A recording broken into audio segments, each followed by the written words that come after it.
Hello, my little mathematicians. So today's lesson is going to be finding a missing dimension when they give you the volume. So to help with that, we're going to review, if you turn in your packets to page 12, it's a review of not mod 14, but mod 13. And this is when they gave us the area, but then not one of the dimensions, and we had to solve for it. So we're going to follow that same type of thing for today's lesson with the volume. But before we learn about that, let's review mod 13. There were some mistakes on here, so if you wouldn't mind on page 12, crossing off that this is reviewing mod 13, not 14.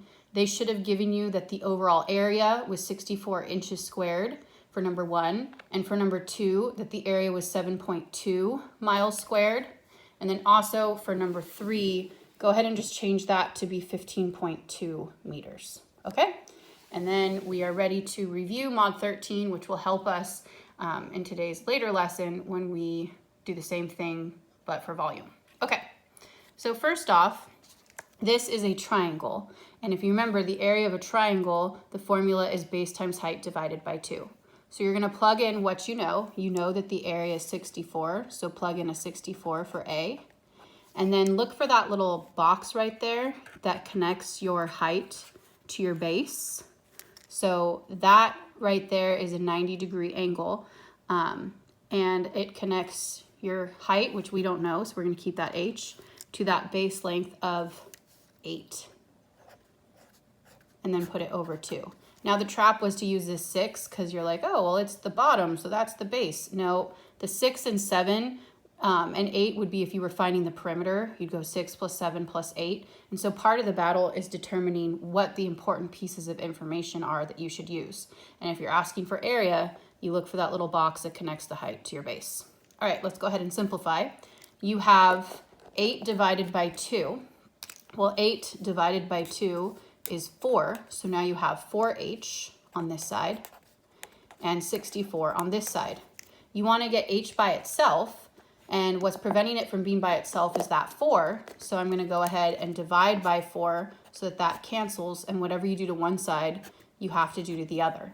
64 divided by 4 is 16. So you have 16 for your height. And we were talking about inches, so it's inches. Okay. Remember, it's not inches squared because we're just finding the height measurement. So if it's like a base, a length, a width, or a height, it's just the singular inches. Okay, our next shape is a trapezoid. Why is it a trapezoid? Because you have this side and this side parallel to each other. If you extend those sides, they're not going to intersect. But these two sides, if you extend them, they will intersect. And so when you have only one pair of parallel sides, that's called a trapezoid. Now the formula for a trapezoid is right here. Base 1 plus base 2 times height divided by 2. Your two bases are the ones that are parallel to each other, and they're connected by that perpendicular height right here. So that means that this is one base, and then this is the other base, because those are the two parallel sides.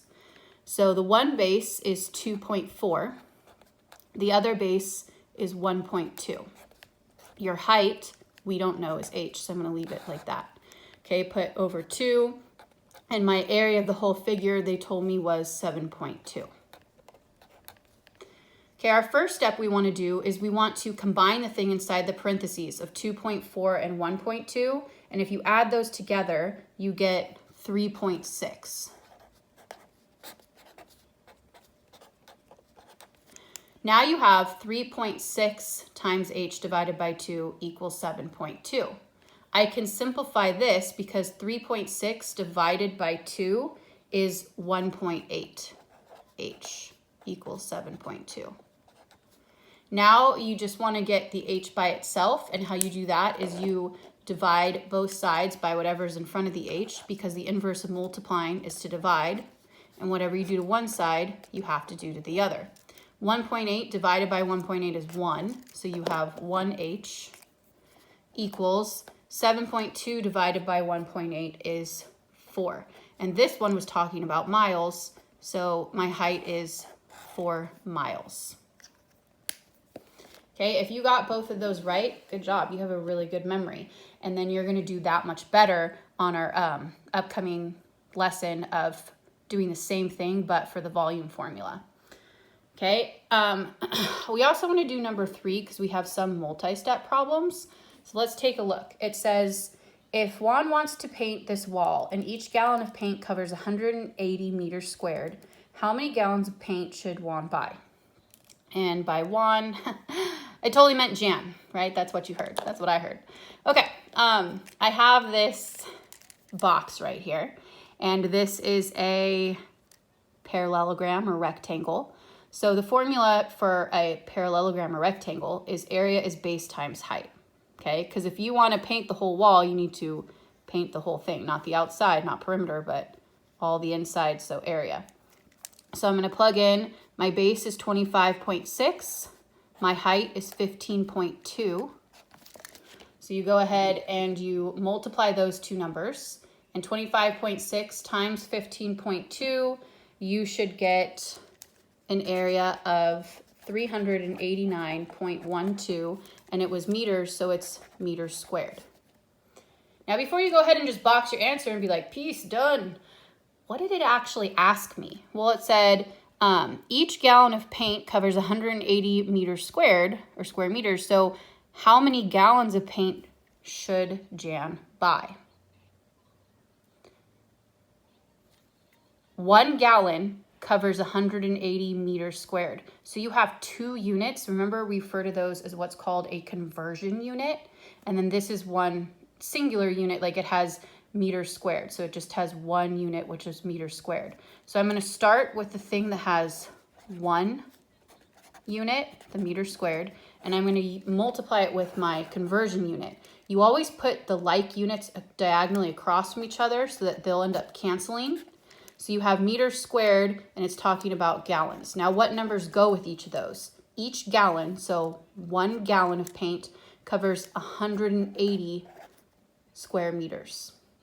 So now the meters canceled, and all I'm left with is gallons, which is great because that's what it was asking me. It said, how many gallons of paint should Jan buy? So when you have this times this, it's 389.12 times 1, which is just 389.12, divided by the bottom number of 180. So you're going to type into your calculator 389.12 divided by 180. When you do that, you get 2.16 gallons. Okay, so 2.16 gallons, is that how much I should actually buy?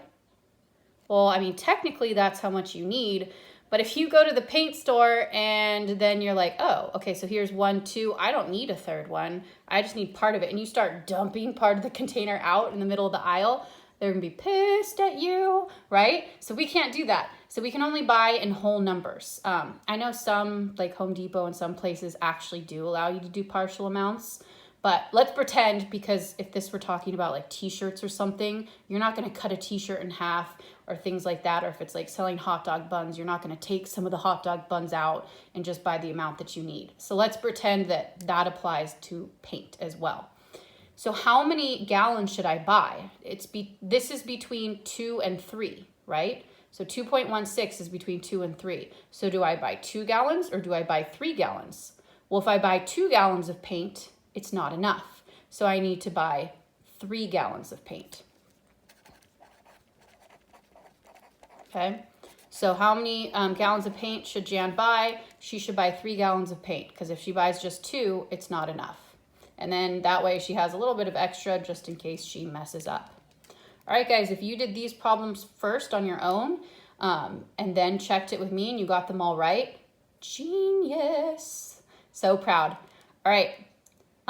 Don't forget to follow along, and now we're going to learn in the next video about how to find the missing unit when given the volume.